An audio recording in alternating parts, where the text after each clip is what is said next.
صباح الخير عليكم، واش راكم؟ ان شاء الله يا ربي كامل راكم بخير، واللي دخلوا تاني اجدد معنا نرحب بكم. وتاني اللي شافوا قناتي ومازالوا ما اشتركوش نقول لكم اشتركوا فضلا منكم، لانه هذاك الاشتراك تاعكم راح يكون دعم كبير ليا هكا باش تكبر القناه تاعي وتصل لاكبر عدد من الناس. فيديو اليوم باذن الله كما تشوفوا جبت لكم هذا السردوك، الله يبارككم تشوفوا فيه العاقل تاعنا. جبت هذا السردوك وجبت ثاني هذيك الدجاجه البيضاء، كنا ذبحناهم باش ندير بهم الوصفه تاع اليوم. لهنا كما تشوفوا بديت بهذه الدجاجه، نقيتها وكامل، ها هي لا كنت سخنت الماء مليح. راح نبدا بها هي الاولى. اليوم راح ندير لكم هكا واحد الوصفات بالدجاجه هذه، وهذاك السردوك راح نخليه يعني الفيديو واحد اخر، يعني ما حبيتش نديرهم في زوج اليوم على خاطر بزاف سيرتو هذه الدجاجه يعني راهي سمينه الله يبارك راهي كبيره، يعني دجاجه واحده تكفي يعني بلا ما نزيد هذاك السردوك. المهم انا اليوم هكا اغتنمت الفرصه بحملي الاب تاعي في زوج، نقيتهم ونظفتهم. السردوك راح نخبيه الفيديو واحد اخر، والدجاجه اليوم راح نستعملها. المهم لهنا راني نريش فيها، حطيتها في الماء سخون، يكون سخون خلاص، ما يكونش سخون بزاف، يعني ما يكونش يغلي ما سخون، على خاطر الماء تاعك لو كان يكون سخون بزاف ممكن حتى الجلده تاع الدجاجه تاعك رايحه تطير. حاولوا ما ديروش سخون غليان مليح مليح، المهم يكون ما سخون. حتى الدجاجه تاعك واحد دقيقه ولا دقيقتين هكيك، ونحي الدجاجه تاعك وبداي تريشي فيها. لهنايا هيا لا كنت ريشتها ونقيتها، يعني ريشتها مليح مليح، وزدت هكا حطيتها مع الطابونه حطها تاني شويه هكا. قلت ممكن لو كانت تقعد فيها هكا ريشه صغيره ونكون ما شفتهاش ولا حاجه، هذيك النار رايحه هكا تنحيها وكامل. لهنايا تاني جبت هذا الروبو اللي ما نستغناش عليه. لهنايا جبت واش راح ندير، راح نبداو بالوصفه الاولى. لهنايا راح نحي صدر نتاع الدجاجه، راح نحي في زوج. نحيت هذيك الجلده اللي من فوق نتخلص منها على خاطر ما نحتاجهاش. هذه الصدر الاولى هاني نحيتها، راح نقطعها، راح نحاول كيفاش نتخلص من هذاك العظم اللي فيها. من بعد نقطعها طرف طرف صغار ونحطها في الروبو. المهم مانيش راح نقول لكم واش راح ندير، ما كي نرحي هذيك اللحم عفوا الدجاج ونخلص راح نقول لكم واش راح ندير. المهم غير تبعوا برك معي الفيديو للاخر هكا باش تشوفوا واش راح ندير اليوم، واش درت لخواتاتي باش يتعشاو. انا هذيك الجاء وسردوك كنت ذبحتهم الصباح والطياب طيبت العشيه. المهم لهنا كما شفتوا هذوك الصدر الزوج كنت قطعتهم وحطيتهم في الروبو. ولهنايا تاني نحيت هذوك الفخاد تاع الدجاجه ونحيت تاني الجنحين تاعها، راح نديرهم على جهه حتى هما راح ندير بهم تاني وصفه خلاف. المهم لهنا هاكم شفتوا هذيك اللحم عفوا الدجاج طول هاكم شفتوا لي غلط زوج مرات. المهم هذيك الدجاج كنت قطعتها وحطيتها في الروبو ورايحه نرحيها. لهنايا بعد ما رحيتها وخلصت ها هي لا دوكا راح نقول لكم ايش راح ندير. لهنايا راح ندير رولي تاع الدجاج، ولهنايا راح نحط هذاك الدجاج اللي كنت رحيته راح نحطه في الصحن هذا هكا باش نكمل نتبلو كامل. من بعد راح ندير فيه زوج بيضات، وانتم هنا الكميه كيما حبيتوا تحبوا تنقصوا الكميه نقصوا. انا هنا الكميه درت هكا كميه شوي كبيره على جال خياتي، حبيت هكا نبهرهم بطيابي. لهنا تاني حطيت شويه تاع الملح على خاطر راكم تعرفوا كي يكونوا هكا الخيات في الدار يتنافسوا مع بعضهم في الطياب. المهم اليوم حبيت ننافسهم. لهنا تاني حطيت فلفل كحل حار، حطيت تاني الفلفل هذاك اللي كنت خدمته من قبل، فلفل الاحمر اللي رحيته من قبل. لهنا تاني حطيت زوج مغارف نتاع فارينه وراح نخلطهم مليح مليح. المهم في الاخر تاع الفيديو اكتبوا لي تعليق هكا الشباب، قولوا لي اذا كان جبتها ولا لا. هذه اختي اللي راهي تهدر قالت لكم راهو جا الشباب هايل. المهم لهنا هاني كي وجدت هذيك الدجاج وتبلته كامل. لهنا راح نجيب هذا الورق الشفاف هيا لا راح نحطه باش ندير الرولي. دوك تشوفوا طريقه اللي نعتمدها انا في الرولي، يعني ما نعتمدش طريقه اللي تعرفوها نتوما.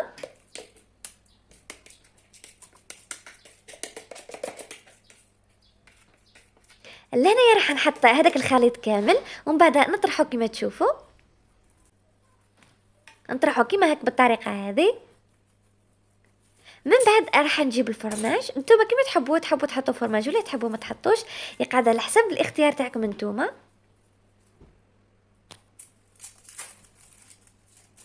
يعني كاين اللي يلحق يشري دجاج، وكاين هكا اللي يلحق غير يشري برك الدجاج ما يلحقش باش يشري هذاك الفرماج. نتوما كيما حبيتوا تحبوا تحطوه ولا تحبوا ما تحطوش.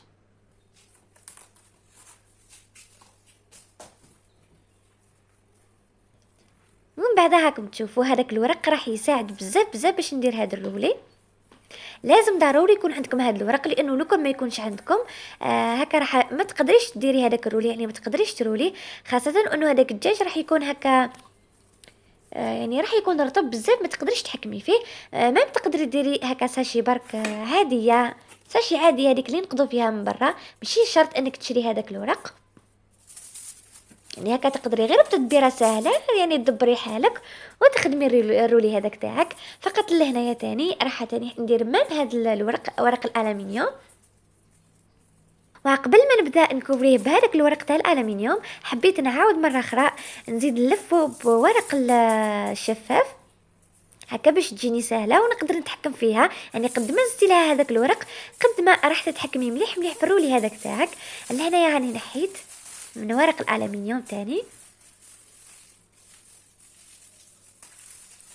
راح نكوبريه تاني بورق الالومنيوم 2 مرات هكا باش يبقى محافظ على الشكل تاعو.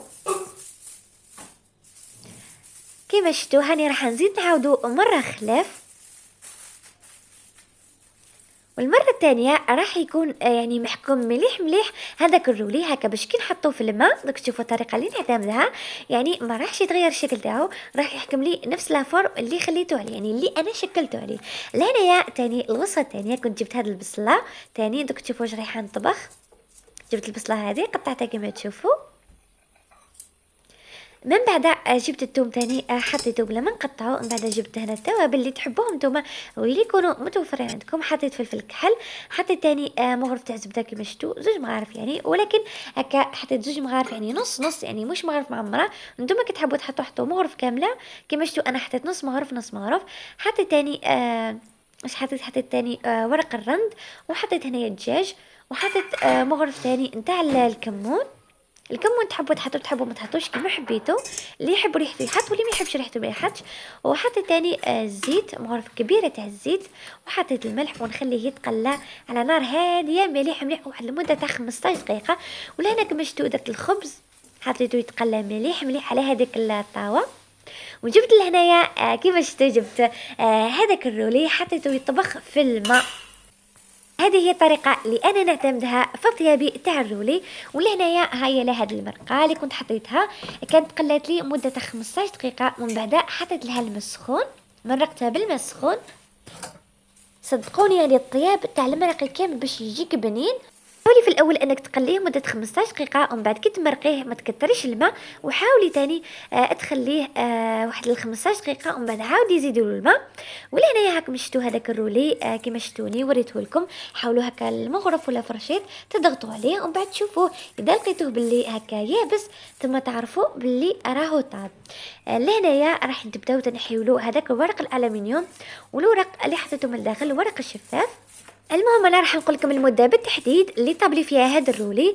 المهم كما شفتوا خليته على نار ماشي زايده ولكن نار متوسطه، خليته واحد المده تاع نص ساعه. وانتم باش تتاكدوا زيدوا على نص ساعه، ومن بعد هكا حاولوا تمسوه بالفرشيط ولا تحبوا ما تتقبوه وشوفوا. المهم لنا هاكم شفتوا يعني نحيته راهو طايب سواء من الداخل ولا من برا راهو طايب. لهنا تاني جبت هذا كما شفتوا، جبت الصحن هذا ولا المول كما حبيتوا تقولوا له، حطيت فيه الزبده هكا، حطيت فيه مغارف الزبده وحطيت فيه الزيت. وكم شفتوا راني حطيته يتقلى معه يتقلى، تطلع فيه واحد الريحه تشاهي هايله. انا تاني هاكم شفتوا حطيت الخبز تاني حطيته تاني يتقلى، لانه هذاك الخبز اللي حطيته في الاول ما كفانيش، حطيت يعني خبز واحد اخر. ولهنا تاني جبت هذه البطاطا بعد ما هذاك الرولي متقلى لي وخدا هذاك اللون الذهبي هاكم تشوفوا فيها الله. حطيت هذيك البطاطا اللي كنت قطعتها دوائر، وجبت تاني هذا الكاس تاع الماء هو سخون، حطيت فيه مغرف تاع هريسه وحطيته هكا باش هذيك البطاطا تقلى لي مليح. ولهنايا هذيك المرقه بعد تاني ما خليتها مده 15 دقيقه، يعني بعد ما مرقتها خليتها مده 15 دقيقه. ومن بعد زدت لها الماء، هذه الماء للمره الثانيه زدت لها الماء. لهنايا هذاك يعني الجنحين اللي كنت حطيتهم راهم طابوا مليح نحيتهم مع هذوك الفخاد تاع الدجاجه تاني. لهنا تحاولوا تزيدوا الكميه اللي تحتاجوها. لهنايا جبت هذا البلاط يعني كيف حطيت فيه مغرف تاع زبده، ولا هنايا جبت لسان الطير اختي. سخفت على لسان الطير، عندنا شحال ما درناش، واحد العام ولا اكثر هكيك. ما لا قلت لها والله اليوم باذن الله راح نديرهولك على خاطرك. المهم حطيت ديك المغرف تاع الزبده، وحطيت لهنايا هذاك لسان الطير، راح نقليه غير شويه برك. نتوما كيما حبيتو تحبوا تقلوه مليح مليح حتى يتغير اللون تاعو، ولا تحبوا تقلوه غير شويه باش يبقى اللون تاعو صفر. من بعد ما نقلي هذاك لسان الطير من دقيقه لدقيقتين راح نحط له هذيك لاصوص. ها هي لا.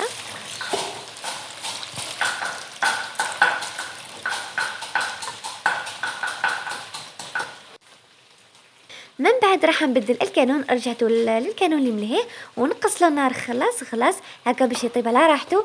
ولا هنايا راكم تشوفوا الكوزينه كيفاش رجعتها، ولا الكويزينير حنا نعيطوا لها كوزينه ولا واحد كيفاش يقول لها. راكم تشوفوا الكويزينير كيفاش رجعتها حالتها حاله. من بعد هذاك لسان الطير حنخليه يطيب في عقله ونقصوا النار خلاص خلاص. وما تقولوليش راهو ما يطيبش، نقصوا النار وشوفوا النتيجه. عن تجربة نقصوا النار تاعكم وخليوه يطيب في عقله وشوفوا كيفاه راح يجيكم الطري هايل. هنايا حبيت نجاوبكم على النقطة هذه على خاطر على بالي بلي راح تقولوا لي راهو ما يطيبش، رغم انه يطيب جاء زبدة طايب هايل. المهم لهنا تاني هاكم تشوفوا جيت لهذوك الفخاد تاع الدجاجة والجنحين تاعها، حطيتهم هكا في هذاك البيض، ومن بعد نحط في لاشابيور اللي شتوه هذاك الخبز اللي كنت قليته، ومن بعد نعاود نرجع مره خلاف لهذاك البيض ونزيد يعني زوج مرات نحط في البيض، ومن بعد نحط في الخبز هذاك اللي كنت قليته، ومن بعد نعاود نرجعه البيض ونعاود نحطه في هذاك لاشابيور. ولا هنايا يعني بعد ما هكا ما حطيتهم في هذاك البيض ولا شابيور هاكم تشوفوا رحت باش نقليهم، قليتهم مليح مليح على خاطر نحبهم يجوا مقليين مليح مليح. جات فيهم واحد البنه هايله.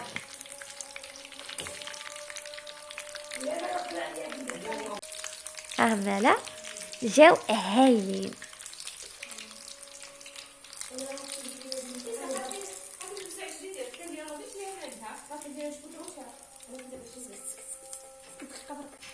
جاو ما شاء الله جاو يشهي. ولا هنا يعني بديت نسربي الله الله باش نعيط لهم يذوقوا صنعة يديا. المهم اليوم كنت دايره معها تحدي المهم اليوم طيبت انايا وتاني يوم اختي اللي راح تطيب، وراح نشوفوا شكون اللي راح يجي طيابها ابن من الاخرى. المهم كنت نحيت هذاك الروز وحطيت فوقه هذاك الدجاج اللي كنت قليته، ومن بعد جيت لهنايا لهذاك البلا اللي درت فيه الرولي كنت وحطيت فيه هذيك البطاطا. نحيت هذيك البطاطا حطيتها في صحن كما تشوفوا، ومن بعد جيت لهنايا لهذا الرولي هاكم تشوفوا فيه جا هايل ومتماسك يعني روعه. هاكم تشوفوني نقطع فيه طرف هذاك الرولي جا شد روحه وجا بنين هايل. لا راح نقطع الحبات كامل بنفس الشكل، نتوما كيما حبيتوا تحبوا تقطعوهم على الشكل هذا يعني المعتاد، ولا تحبوا تقطعوهم بشكل اخر كيما حبيتوا. لهنا راح نذكركم نقول لكم الا شتوني ادعموني، ولا شتوني نتعب بزاف على الفيديو تاعي، ما تبخلوش عليا بالجيم والبارطاج والكومونتير هكا باش يوصل قناتي لاكبر عدد من الناس، ما تبخلوش عليا حبيبات قلبي. لهنا ها ولا هذا الرولي انا حطيته في هذا الصحن، هو صحن التقديم اللي راح نقدم فيه هذا الرولي. المهم خياتي لحد الان ما شافوش واش رايحه يعني واش طيبت واش رايحين ياكلوا. حبيت نخليهم خلاص يدخلوا الكوزينه، يعني راني سربت كل حاجه ومن بعد راح نعيط لهم. لاني هاكم شتو كنت وريت لكم هذيك العوينه الله الله كانت نحاتها الام تاعي، يعني مازالها ما طيباش امي كانت نحاتها، ومن بعد هيا لا هذا هو التقديم تاعي. ان شاء الله هذا التقديم بسيط يكون عجبكم، وهذه القعده تاني وهذا اللمه مع خياتي كنت عجبتكم، لانه بزاف اللي راهم يقولوا لي وراهم خياتك حابين تشوفوهم. ملا خياتي اليوم هاكم رايحين تشوفوهم. هذه الاختي حبت يعني حبت تبان معايا، امي الاخرى رفضت ما حبتش تبان، قالت لي لا قالت لي هكا كي تكملوا تاكلوا كلش راح نجي نكمل ناكل معاكم. المهم ها هي هذه كانت القعده تاعنا الجميله اللي ما تتعوض صراحه. مم راهي عندنا الطابله وكل شيء، ولكن صراحه يعني كي تريحي في الارض صح تحسي بنكهه هذيك القعده وهذيك اللمه. المهم في اخر الفيديو ما بقى لي غير نقول لكم تهلاو في روحكم، والى اللقاء في فيديو اخر ان شاء الله.